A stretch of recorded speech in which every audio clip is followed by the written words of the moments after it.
pleasure to follow the Noble Lord Way and very much agree with his desire to get greater public involvement and understanding and engagement with the operation of your Lordship's House. Now, today we have a rare luxury of a 7-minute speaking slot, despite the subject, the operation of your Lordship's House, being what some might dismiss uncharitably as navel-gazing. This being, as we're always told, the unelected House limited in power and so unable to block the government from doing things, even when we know they're wrong. Now that, of course, is 2 minutes longer than we had yesterday on the enormous changes to our NHS proposed in the Health and Care Bill. Now, I'm going to begin by apologising to the Noble Lord, Lord Davies of Brixton, and do some violence to his division of governance, management, administration by simply classifying 3 things into those groups. First of all, if we look at administration as talking about the fabric of this place, well, there's clearly issues here, but I'm not really terribly interested in those because I think this place should be turned into what it clearly is, a museum, and we could get a new, modern, functional institution. Birmingham would be the obvious place. And in terms of management, if we think about that in terms of staff, well, I'm going to agree with the Noble Lord, Lord Strathclyde, in terms of saying how wonderful they have found the staff in the bill office, the table office, the library. I don't want to miss anyone out here, but the doorkeepers, the canteen, so many staff who are absolutely brilliant. And like the Noble Lord, Lord Davies, I want to think about the unions, and I do worry about how some of those staff are treated sometimes, and I really hope that the unions stand up for them. So that brings me to the third category, which is governance, and what I'm particularly going to focus on and be concerned about what generally referred to as the usual channels, a short paragraph or two in the library briefing. Now, given that we've got quite some time, I thought I'd step back and take a long view, a very long view, that reflects my current reading, David Graeber and David Wengrew's The Dawn of Everything, subtitled A New History of Humanity. It's focused particularly on the Paleolithic and the Neolithic, and a reminder that people tens of thousands of years ago were just as intelligent and creative as we are today, biologically identical, and given that they didn't have the foundations on the centuries of development on which we build, arguably more so. Now, I don't fully have time to explore this fascinating issue. I would definitely recommend a read. But the point I want to draw from it for our subject today is that humans have created many different ways of getting together and making decisions, ways that the authors and many modern archaeologists posit don't require hierarchical, rigid structures, don't require monarchs or aristocrats to operate their societies, just people gathering together and deciding new ways of doing things. Now, it's interesting that your Lordship's House, many have referred to the self-governing house. That might, at least in theory, be what you would describe as an anarchist collective. And in that frame, I want to explore some possibilities for governance of the Lordship's House, and particularly regarding what's done by the usual channels.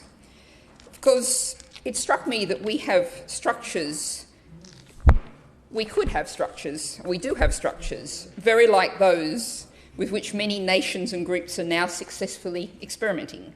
Citizens or people's assemblies, representative groups that seek to arrive at consensus decision-making, as has been done with the UK and France with the climate assemblies, in Ireland on the difficult issues of abortion and equal marriage, and in some local contexts in the UK, some organised by the government.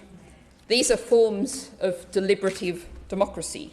They indeed sound a little bit like the town hall meetings that the Noble Lord, the Senior Deputy Speaker, was talking about proposing. And these are also, I would suggest to your Lordship's House, structures rather like our select committees, groups that hear expert evidence, that carefully weigh and examine it, and arrive at conclusions. So, my lords, the way that the usual channels make decisions now is utterly opaque, utterly unknown, as many noble lords have pointed out. What if that was replaced by a representative committee that operated openly and made decisions based on evidence and testimony expressed as the will of the House? Now, there are, of course, issues I've raised previously with select committees, notably the fact that the membership is decided on the basis of allocation by 4 groups, effectively excluding a large and increasing part of the House's membership. But they are broadly representative, far more so than the usual channels. And from everything I hear, not having had the opportunity to participate myself, operate in a broadly collegiate, constructive way. So my suggestion is that this is how we reorganise the decisions made by the usual channels. Now, I started off by saying some might express all of this as navel-gazing, but the fact is, of course, what happens in your Lordship's House is now, in our current circumstances, astonishingly important. For we are far more representative of the country than the elected other place, where 44% of the votes in 2019 got Boris Johnson 100% of the power.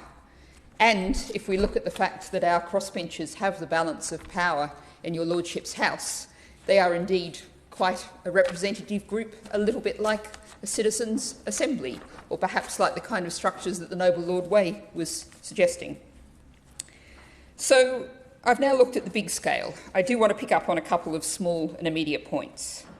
One is about the disappointment I know is shared by many peers about our return for a free-for-all at oral questions. Here I disagree with the noble Lord, Lord Taylor of Holbeach. We know there's a gender discrimination aspect to that, although that's not the only discrimination.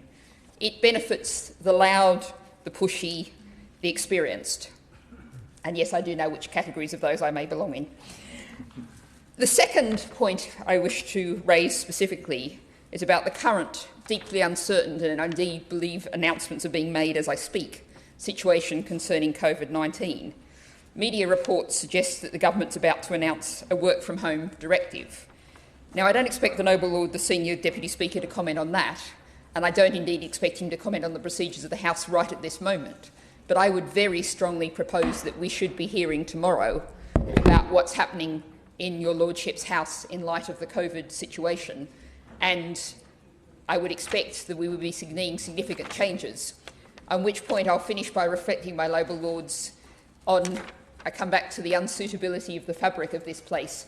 I really hate to think what a carbon dioxide monitor would show in this room at this moment, because I don't think this is anything resembling COVID to cure.